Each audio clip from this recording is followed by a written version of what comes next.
दर्शकों, अभिवादन। मैं आचार्य भागीरथ पांडे आपके समक्ष रक्षाबंधन विषय लेकर उपस्थित हूं। यह भविष्योत्तर पुराण से उद्धृत है दृष्टांत। रक्षाबंधन यह श्रावण शुक्ल पक्ष पूर्णिमा को बड़े ही हर्षोल्लास से मनाया जाता है। रक्षाबंधन में पराहन्न व्यापनी तिथि ली जाती है। इसमें भद्रा हो तो त्याग कर ही रक्षाबंधन करना चाहिए। शास्त्रों का वचन है कि भद्रायां वे न कर्तव्य श्रावणी फाल्गुनी तथा। श्लोक का अर्थ हुआ भद्रा में रक्षाबंधन नहीं करना चाहिए। कारण भद्रा में रक्षाबंधन करने से निरपति हंति अर्थात राजा का नाश होता है। रक्षाबंधन करने वाले का भी नाश होता है, इसलिए भद्रा त्याज्य है। होलिका दहन में भी भद्रा त्याज्य है। ग्रामं दहति च फाल्गुनी अर्थात गांव को नाश कर देता है होलिका दहन में यदि भद्रा होता है तो। आखिर भद्रा है क्या? भद्रा कहते किसे हैं? भद्रा शब्द का अर्थ क्या होता है? एक ज्योतिषीय जोग है।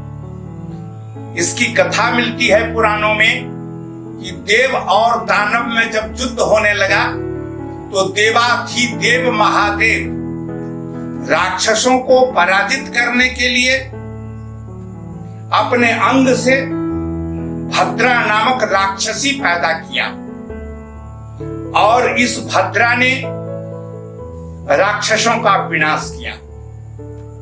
भद्रा एक बहुत ही खराब जोग है। किसी भी मांगलिक कार्य का प्रारंभ भद्रा नामक कुजोग में नहीं ही करना चाहिए। इसीलिए हर जगह त्याज्य कहा गया। भद्रा विशेष रूप से त्याग कर ही कोई शुभ काम करना चाहिए। दिनांक 3 अगस्त 2020 को रक्षाबंधन का पुनीत पर्व हर्षोल्लास से मनाया जाएगा। 3 अगस्त को पूर्णिमा है। यह पूर्णिमा दिनांक 2 अगस्त 2020 की रात्रि 8:31 से ही प्रारंभ हो जाती है और दिनांक 3 अगस्त 2000 की रात्रि 8:12 तक पूर्णिमा का मान रहेगा।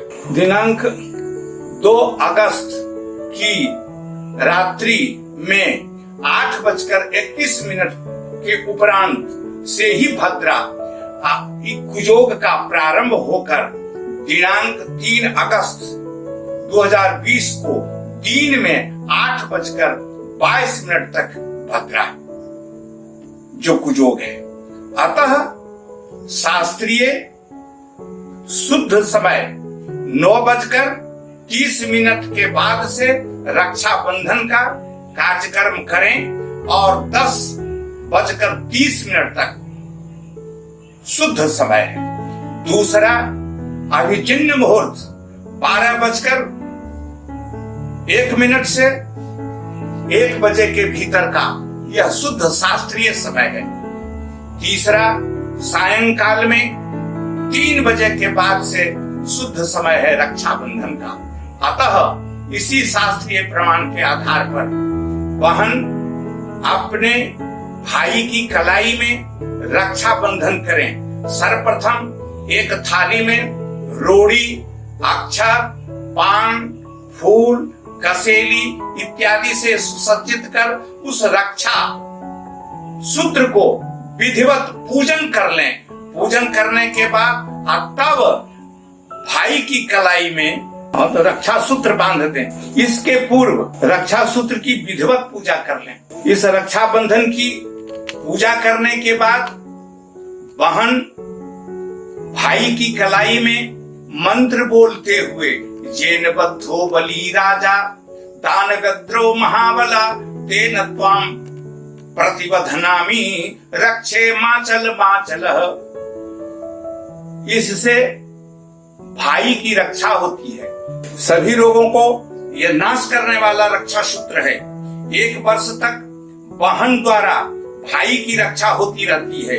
इसी के लिए बहन भाई की कलाई में रक्षा बंधन करते हैं। इसके संबंध में शास्त्रीय बहुत सी कथाएं भी प्रचलित है। देव और दानवों में घोर युद्ध हो रहा था। 12 वर्ष तक युद्ध चला। देवता पराजित हो गए। देवताओं के गुरु बृहस्पति जी ने सलाह दी कि युद्ध रोक दो। युद्ध रुक गया। इंद्र की पत्नी सची इंद्राणी ने कहा कि मैं कल इंद्र के हाथों में रक्षा सूत्र बांधूंगी और इस रक्षा सूत्र के माध्यम से इंद्र की रक्षा होगी, देवताओं की भी रक्षा होगी। फिर युद्ध प्रारंभ हुआ। रक्षा सूत्र बांधा गया सची के द्वारा इंद्र की कलाई में। तब युद्ध हो जाने के बाद देवता विजयी हुए। श्रावण शुक्ल पूर्णमासी को भद्रा का त्याग करके वैसा ही इंद्राणी ने किया जैसा इंद्र की रक्षा के लिए बृहस्पति ने बताया था। युद्ध हुआ, पुनः देवताओं की विजय हुई। इसी दिन से रक्षा बंधन का व्रत प्रचलित हुआ। दूसरी कथा इसकी श्रीमद् भागवत महापुराण के 9वें स्कंध में मिलती है। यह वेदव्यास जी की अंतिम रचना है श्रीमद् भागवत। उसमें विस्तार से रक्षाबंधन की कथा इस प्रकार है। भगवान जब 52 रूप धारण करके राजा बलि के यहां गए। राजा बलि बहुत दानी थे, बहुत धर्म करते थे, बहुत यज्ञ करते थे।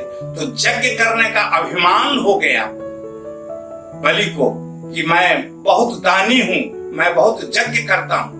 तो भगवान से नहीं रहा गया। भगवान उसकी परीक्षा लेने के लिए 52 का रूप धारण करके राजा बलि के यहां गए और राजा बलि से भगवान 52 रूपधारी बोले कि राजन, मुझे तुम मात्र 3 कदम भूमि दान कर दो। मैं ब्राह्मण हूं, मेरे पास कोई भूमि है नहीं। जहां तहां बैठकर मैं संध्या करता हूं। अपनी भूमि पर मैं संध्या करूंगा तो तुम्हें भी इसका विशेष रूप से लाभ होगा। राजा बलि ने कहा कि कैसे तुम बालक हो, मेरे पास तो अकूत संपत्ति है, तुमको मांगना ही था तो बहुत संपत्ति मांग लेता।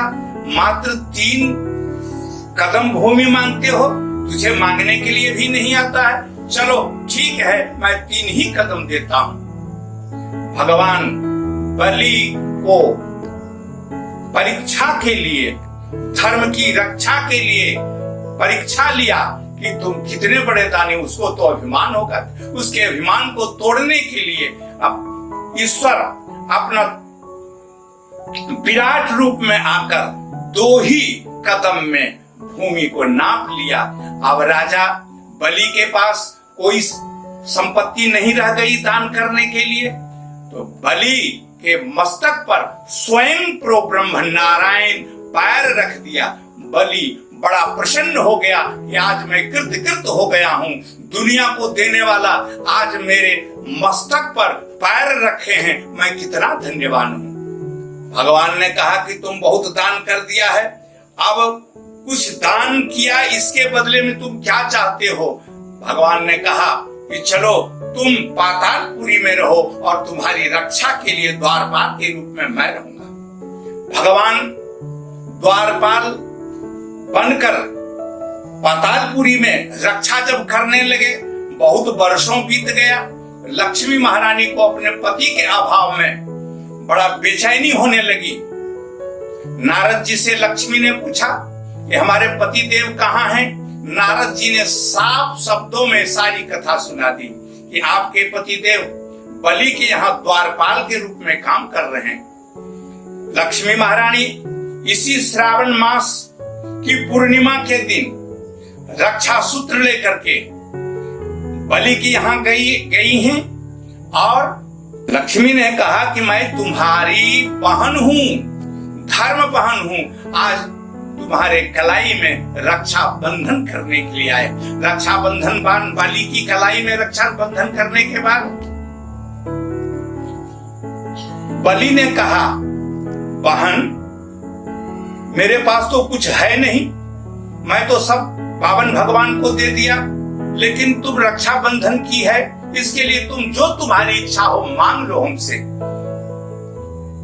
बलि से लक्ष्मी ने छद्म रूप में जो ब्राह्मणी का रूप धारण करके आई थी, कहा कि बस अपने द्वारपाल को दे दो, और द्वारपाल को लेकर के फिर मंत्र को पढ़ करके, है ना, जो मंत्र बांधा गया था बलि के हाथों में, रक्षा सूत्र जो बांधा गया था, वो जैन बद्धो बलि राजा धान बद्रो महाबला तेन त्वाम प्रतिबधनामि रक्षे वाचल वाचल। इसका शाब्दिक अर्थ है कि जैन बद्धो बलि राजा, है ना, बलि राजा को आपने, है ना, बांध लिया, तेन त्वाम प्रतिबधनामि, मैं उसी के बदले में उसको छुड़ाने के लिए यह रक्षा सूत्र बांध रहा हूं। रक्षे माचल माचल, यह सदा के लिए जो हम तुम्हारे हाथों में रक्षा सूत्र बांध रहे हैं, सदा तुम्हारे, है ना, रक्षा हो राजन। ऐसा कहने के बाद राजा बलि ने दक्षिणा में परमात्मा को, बावन भगवान को दे दिया,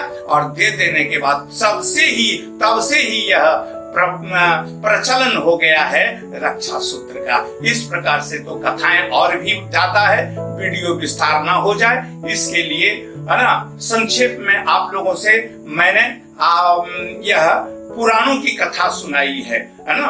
अगर आपको यह वीडियो अच्छा लगा तो लाइक करना और सब्सक्राइब करना ना भूलें। धन्यवाद।